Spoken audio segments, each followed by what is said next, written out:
Welcome to Python life YouTube channel. ఈ వీడియోలో మనం వీపీసీ పీరింగ్ గురించి తెలుసుకుందాం. ఈ వీపీసీ పీరింగ్ అనేది మనకి నెట్వర్కింగ్ కాన్సెప్ట్కి సంబంధించింది. ఓకేనా, లాస్ట్ క్లాస్లో మనం వీపీసీ గురించి తెలుసుకున్నాం అండ్ వీపీసీని ఎలా క్రియేట్ చేయాలి అనేది చూసాం.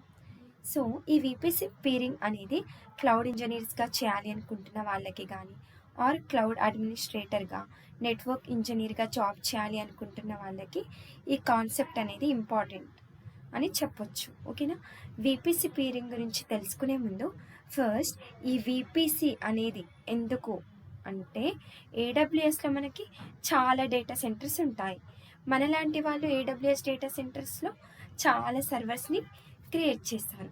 సో అప్పుడు మనం కూడా వాళ్ళల్లో అంటే ఆ డేటా సెంటర్లో సేమ్ సర్వర్ని కలిసిపోయి క్రియేట్ చేస్తే ఆ సర్వర్స్ అన్నీ ఒకే ప్లేస్లో ఉంటాయి కదా. సో అప్పుడు ఆ సర్వర్స్ అన్నీ ఒకే ప్లేస్లో ఉంటే ఏమవుతుంది అంటే ఒక సర్వర్ నుండి ఇంకో సర్వర్కి ఈజీగా యాక్సెస్ అనేది ఉంటుంది. ఎందుకంటే ఒక డేటా సెంటర్ అనేది ఉంటే ఆ డేటా సెంటర్లో మనకి ల్యాన్ కనెక్షన్స్ ఉంటాయి. ప్రతి సర్వర్ కూడా ఒకదానికొకటి ఇంటర్ కనెక్ట్ అయ్యి ఉంటుంది. ఓకేనా, డేటా సెంటర్లో ఎవ్రీ సర్వర్ కూడా మనకి ఒకదానికొకటి ఇంటర్ కనెక్ట్ అయ్యి ఉంటుంది. సో అలా ఇంటర్ కనెక్ట్ అయ్యి ఉండటం వల్ల నా డేటాని వేరే కంపెనీ వాళ్ళు కూడా యాక్సెస్ చేసుకునే ఛాన్సెస్ అనేవి ఉంటాయి. సో అటువంటి ప్రాబ్లమ్స్ని ఓవర్కమ్ చేయడానికి మనకు వచ్చిందే ఈ ఐసోలేషన్ కాన్సెప్ట్. ఓకేనా, ఐసోలేషన్ అనే కాన్సెప్ట్ని తీసుకొచ్చారు. ఈ ఐసోలేషన్ అనేది ఎవరు చేస్తారు? ఇక్కడ వీపీసీ చేస్తుంది. ఓకేనా, సో ఇది వీపీసీ యొక్క మెయిన్ థింగ్. సో డేటాని సెక్యూర్గా అంటే వేరే వాళ్ళు యాక్సెస్ చేయకుండా ఉండాలి అనేది మనకి రిక్వైర్మెంట్. సో దానికోసం మనకు ఈ ఐసోలేషన్ కాన్సెప్ట్ అనేది వచ్చింది. సో ఫర్ దట్ పర్పస్ మనకి ఈ వీపీసీ అనేది వచ్చింది. ఓకేనా, సో ఇది వీపీసీ యొక్క మెయిన్ థింగ్. ఇప్పుడు ఫర్ ఎగ్జాంపుల్ ఇక్కడ మనం చూసినట్టయితే మనకి వీపీసీ గురించి ఉంది. సో ఫస్ట్ మనం డయాగ్రామేటిక్ వేలో అండర్స్టాండ్ చేసుకున్నాక ఇది చదువుదాం. సో అప్పుడు మనకి ఈజీగా అండర్స్టాండ్ అవుతుంది వీపీసీ పీరింగ్ అంటే ఏంటి అనేది. సో ఫర్ ఎగ్జాంపుల్ నాకు ఇక్కడ ఇది నాకు ముంబై రీజియన్ అని అనుకుందాం. ఓకేనా, ఇది ఈ బాక్స్. ఓకేనా, సో ఇది ముంబై రీజియన్ తీసుకుంటే ఈ ముంబై రీజియన్లో నాకు చాలా డేటా సెంటర్స్ ఉంటాయి. ఆ గ్రూప్ ఆఫ్ డేటా సెంటర్స్ని అవైలబిలిటీ జోన్స్ అని అంటారు. ఆ అవైలబిలిటీ జోన్స్ అన్నిటిని కలిపి ఒక రీజియన్ అని అంటాం. ఓకేనా, సో దాన్ని మనం రీజియన్ అని అంటాం. అయితే నేను ఇప్పుడు ఈ రీజియన్లో ఒక సర్వర్ని క్రియేట్ చేయాలంటే అప్పుడు ఫస్ట్ నేను దీంట్లో నుండి కొంత స్పేస్ని ఐసోలేట్ చేసుకోవాలి. ఫర్ ఎగ్జాంపుల్ ఇప్పుడు నేను సర్వర్ ఏని క్రియేట్ చేయాలి అనుకుంటున్నాను. సో అప్పుడు నేను ఇక్కడ ఒక స్పేస్ని నేను ఐసోలేట్ చేసుకోవాలి. ఓకేనా, ఐసోలేట్ చేసుకోవాలి. సో నార్మల్గా ఐసోలేట్ అంటే ఏంటి? వేరొక వాళ్ళకి మనం యాక్సెస్ ఇవ్వకుండా అండ్ మనకి వేరే వాళ్ళు యాక్సెస్ అవ్వకుండా మనది మనం సెపరేట్ చేసుకోవడం, దాన్ని మనం ఐసోలేషన్ అని అంటాం. సో ఇక్కడ మన నెట్వర్క్ నుండి ఇక్కడ మనం సర్వర్ని క్రియేట్ చేస్తే ఈ వీపీసీ ద్వారా సర్వర్ని క్రియేట్ చేస్తే ఏమవుతుంది అంటే ఇక్కడ మన నెట్వర్క్ నుండి వేరే వాళ్ళ నెట్వర్క్కి కానీ అండ్ వేరే వాళ్ళ నెట్వర్క్ నుండి మన నెట్వర్క్ కానీ యాక్సెస్ అనేది ఉండదు. ఓకేనా, సో ఇలా కమ్యూనికేషన్ ప్రొవైడ్ చేస్తే ఏమవుతుంది అంటే ఇప్పుడు నాకు ఈ రీజియన్లో ఇది ఒక్క వీపీసీ ఉండదు కదా. ఓకేనా, ఇది ఇప్పుడు సర్వర్ ఏ అనేది ఉంది, నేను ఇప్పుడు ఇది వీపీసీలో క్రియేట్ చేశాను. ఓకేనా, ఇది వీపీసీ 1 అనుకుందాం. వీపీసీ 1లో సర్వర్ ఏని క్రియేట్ చేశాను. సో నాకు ఒక ముంబై రీజియన్లో ఓన్లీ ఒక సర్వర్ అంటే ఒక వీపీసీ మాత్రమే ఉండదు కదా. సో మనకి చాలా వీపీసీ ఉంటాయి. సో ఇప్పుడు నేను డిప్లాయ్ చేసిన రిసోర్సెస్ అనేవి నాకు ఈ వీపీసీలో ఉంటాయి. సో నాకు ఇక్కడ ఇలా డిఫరెంట్ ఇక్కడ చూడండి బి ఉంది, సి ఉంది. సో ఇలా డిఫరెంట్ వీపీసీస్ ఉన్నప్పుడు నాకు ఈ వీపీసీ నుండి ఈ వీపీసీకి కనెక్ట్ అవ్వడానికి ఉండకూడదు ఇక్కడ.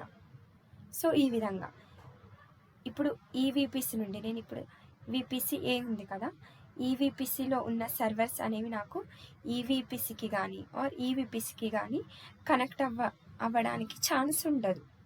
ఓకేనా, కనెక్ట్ అవ్వకూడదు. సో అది VPC యొక్క కాన్సెప్ట్.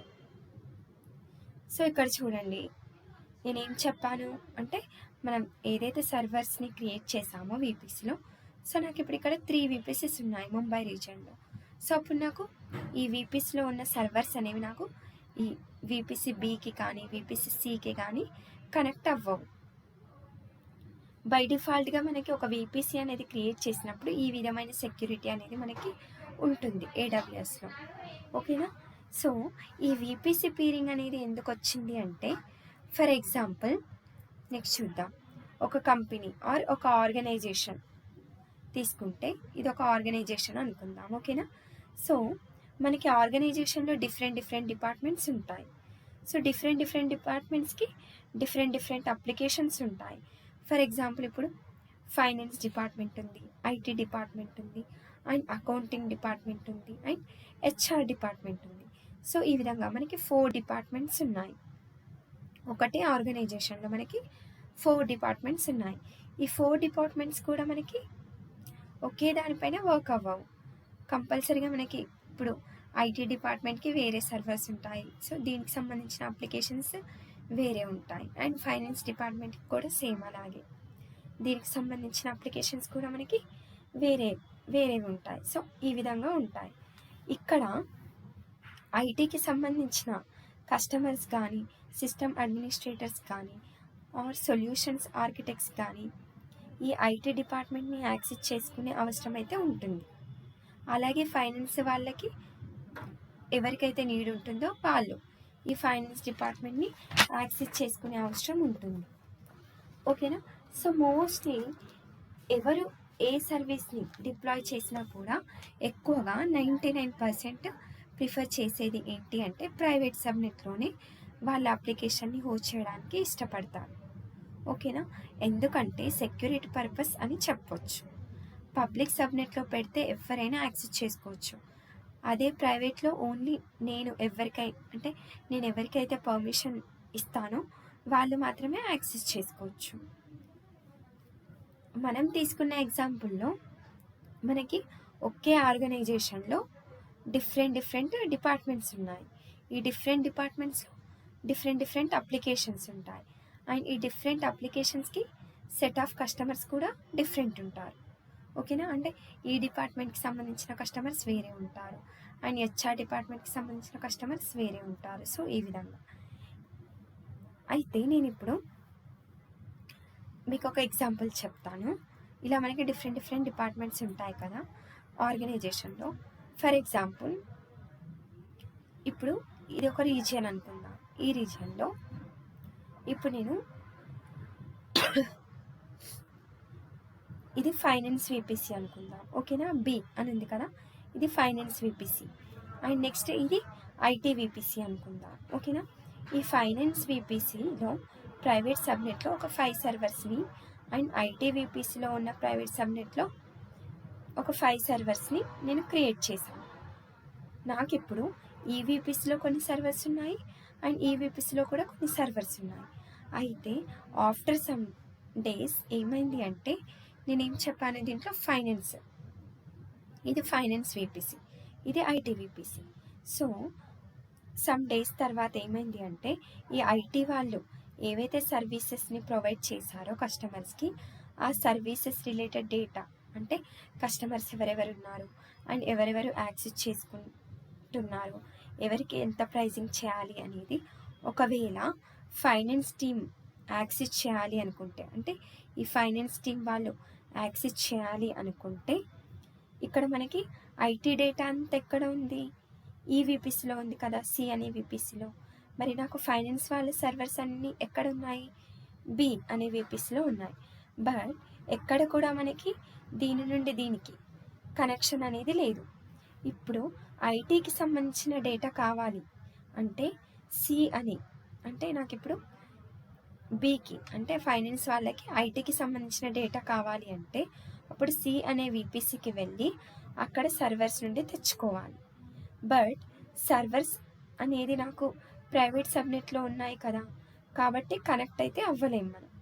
సో ఇటువంటి సిచ్యువేషన్లో కనెక్ట్ అవ్వడం ఎలా, ఇక్కడ నుండి ఇక్కడికి ఏ విధంగా తెచ్చుకోవాలి డేటాని అంటే, సో ఇలాంటి రిక్వైర్మెంట్స్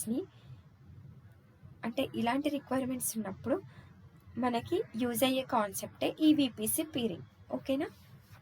సో ఇది వీపీసీ పీరింగ్ ఒక మెయిన్ కాన్సెప్ట్. అంటే ఈ వీపీసీ కాన్సెప్ట్ ద్వారా మనం బి అనే వీపీసీని సి అనే వీపీసీతో కనెక్ట్ చేస్తాం. ఓకేనా? సో వీపీసీ పీరింగ్ ద్వారా కనెక్షన్ని ఎస్టాబ్లిష్ చేసినప్పుడు ఈ రెండు వీపీసీస్లో ఉన్న సర్వర్స్ ఇంటర్ కనెక్ట్ అవుతాయి. ఈ 2 వీపీసీస్లో ఉన్న సర్వర్స్ అనేవి ఇంటర్ కనెక్ట్ అవుతాయి. ఒక వీపీసీకి కనుక నార్మల్గా అయితే ఒక వీపీసీకి కనుక మనం ఇంటర్నెట్ ప్రొవైడ్ చేయాలి అంటే ఫస్ట్ ఇంటర్నెట్ గేట్వే క్రియేట్ చేసి ఆ ఇంటర్నెట్ గేట్వేని వీపీసీకి అటాచ్ చేసి వాటి రూల్స్ అనేది రౌట్ టేబుల్స్లో అప్డేట్ చేయాలి. అప్పుడు మాత్రమే ఏదైనా వీపీసీకి ఇంటర్నెట్ యాక్సెస్ వస్తుంది. అలాగే మనకి ప్రైవేట్ సబ్నెట్లో ఉన్న సర్వర్స్కి ఓన్లీ అవుట్బౌండ్ కనెక్షన్స్, అంటే సర్వర్ అనేది బయటకి వెళ్ళి ఇంటర్నెట్కి కనెక్ట్ అవ్వచ్చు, కానీ బయట నుండి సర్వర్లోనికి కనెక్ట్ అవ్వకూడదు. సో ఈ విధమైన రిక్వైర్మెంట్ ఉన్నప్పుడు మనం నాట్ గేట్వేని యూజ్ చేస్తామని ఆల్రెడీ చెప్పాను మీకు. ఓకేనా? ఎప్పుడు ప్రైవేట్ సబ్నెట్లో ఉన్న సర్వర్స్కి, ఇప్పుడు ప్రైవేట్ సబ్నెట్లో కొన్ని సర్వర్స్ ఉన్నాయి. సో ఆ సర్వర్స్కి అంటే ఆ సర్వర్ అనేది బయటకి వెళ్ళి ఇంటర్నెట్కి కనెక్ట్ అవ్వచ్చు, కానీ బయట నుండి ఆ సర్వర్లోనికి కనెక్ట్ అవ్వడానికి లేదు. సో అలాంటి రిక్వైర్మెంట్ ఉన్నప్పుడు మనం ఈ నాట్ గేట్వేని యూజ్ చేస్తామని ఆల్రెడీ మీకు చెప్పాను. So but internet gateway, not gateway అనేది అలాంటి సిచ్యువేషన్స్లో యూజ్ చేస్తాం. బట్ ఇక్కడ మనకి వీపీసీ పీరింగ్ కావాలి అంటే, మీన్స్ వీపీసీ పీరింగ్ కనెక్షన్ చేయాలి అంటే ఎటువంటి గేట్వేస్ని క్రియేట్ చేయాల్సిన అవసరం లేదు. ఈ 2 వీపీసీస్ మధ్య, ఈ 2 వీపీసీస్ మధ్య అంటే ఆ కనెక్షన్కి కావాల్సిన రిసోర్సెస్ కూడా మనకి AWS క్రియేట్ చేస్తుంది. ఓకేనా? అండ్ దీనికి ఎక్స్ప్లిసిట్గా ఛార్జెస్ కూడా ఏమి ఉండవు. వీటి మధ్య డేటా ట్రాన్స్ఫర్ ఏదైతే ఉందో దానికి మాత్రం ఛార్జెస్ అనేది ఉంటుంది. ఓకేనా? సో ఈ 2 వీపీసీస్కి కూడా మనం వీపీసీ కనెక్షన్ చేయాలి అంటే ఈ 2 వీపీసీస్లో ఉన్న రౌట్ టేబుల్స్లో అప్డేట్ చేయాల్సి ఉంటుంది. సో నెక్స్ట్ క్లాస్లో మనం వీపీసీ పీరింగ్ని ఎలా చేయాలి అనేది మనం ప్రాక్టికల్గా చూద్దాం. ఓకేనా? ఐ థింక్ ఇప్పుడు మీకు ఈ వీపీసీ పీరింగ్ అనేది ఎందుకు యూజ్ అవుతుంది అనేది అర్థమైంది అనుకుంటున్నాను. ఈ VPC peering concept, VPC peering main concept ఏంటి అంటే మనకి 2 వీపీసీస్ మధ్య కమ్యూనికేషన్ని ప్రొవైడ్ చేస్తుంది ఈ వీపీసీ పీరింగ్ అనేది. ఓకేనా? ఒక రీజియన్లో ఉన్న ఇఫ్ 2 వీపీసీస్ అనేవి మనకి ఒకే రీజియన్లో ఉన్న ఆర్ డిఫరెంట్ రీజియన్స్లో ఉన్న మనం వీపీసీ పీరింగ్ అనే కనెక్షన్ అంటే వీపీసీ పీరింగ్ అనే కాన్సెప్ట్ ద్వారా మనం 2 వీపీసీస్ని కమ్యూనికేట్ చేయవచ్చు. సో ఇది మనకి వీపీసీ గురించి. సో ఇక్కడ మీకు డయాగ్రామ్ చూడండి, ఇది VPC1, ఇది VPC2. ఓకేనా? సేమ్ రీజియన్లో ఉన్నారు. సో మనం ఇక్కడ వీపీసీ పీరింగ్ కనెక్షన్ అనేది ఇచ్చినప్పుడు ఇవి మనకి 2 కూడా కమ్యూనికేట్ అవుతాయి, ఈ 2 వీపీసీస్ కూడా. ఓకేనా? సో ఇక్కడ మనం వీపీసీ గురించి పాయింట్ చదువుదాం.